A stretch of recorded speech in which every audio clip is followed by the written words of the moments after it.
محترم ناظرین، آج اگر ہم ایک کام کرنا شروع کریں تو ہمارے بہت سارے مسائل حل ہو جائیں گے۔ وہ ہے اتحاد اور اتفاق۔ ہمیں اتحاد پیدا کرنے کی ضرورت ہے۔ ہماری مذہبی حلقے، سیاسی حلقے، معاشرتی حلقے، تجارتی حلقے، آج ہمیں قومی وحدت کی ضرورت ہے، اور اتحاد پیدا کرنا آسان کام ہے، مشکل نہیں ہے۔ اتحاد کی بنیاد دو باتوں پر ہے۔ پہلی بات ہے ٹولرنس، برداشت۔ اگر ہم برداشت کرنا سیکھ جائیں تو پھر ہم ایک دوسرے کو سن سکیں گے، کیونکہ ہم دوسروں کی آوازیں سنتے ہیں، باتیں نہیں سنتے۔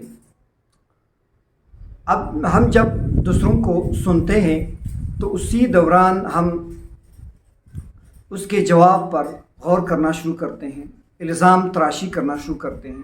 اسی دوران ہم اس کی بات پر غور نہیں کرتے۔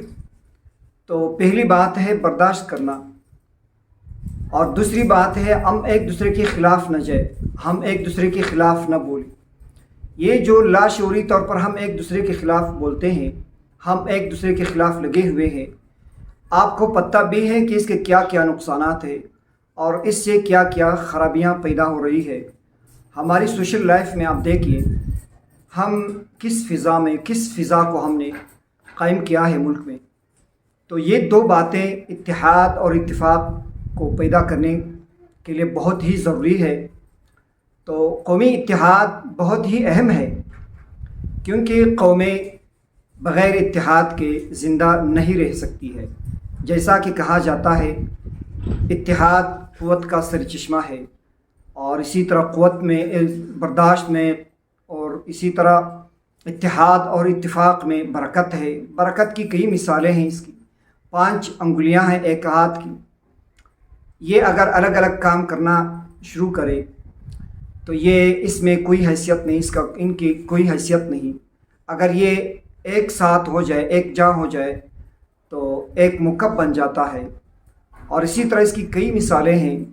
داغے، کمزور داغے الگ الگ ہزاروں کی تعداد میں کیوں نہ ہو، اگر وہ ایک جاں ہو جائے تو ایک مضبوط رسب بن جاتا ہے۔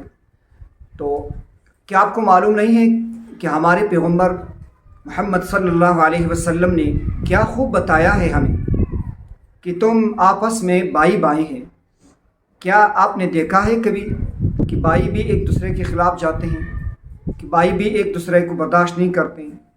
اگر ہم بھائی ہیں اور حضور کے اس امر پر، اس حدیث پر ایمان اور یقین رکھتے ہیں، تو ہمیں بھائی بن کر ایک دوسرے کو برداشت بھی کرنا ہے، اور ہم نے ایک دوسرے کے خلاف نہیں جانا ہے۔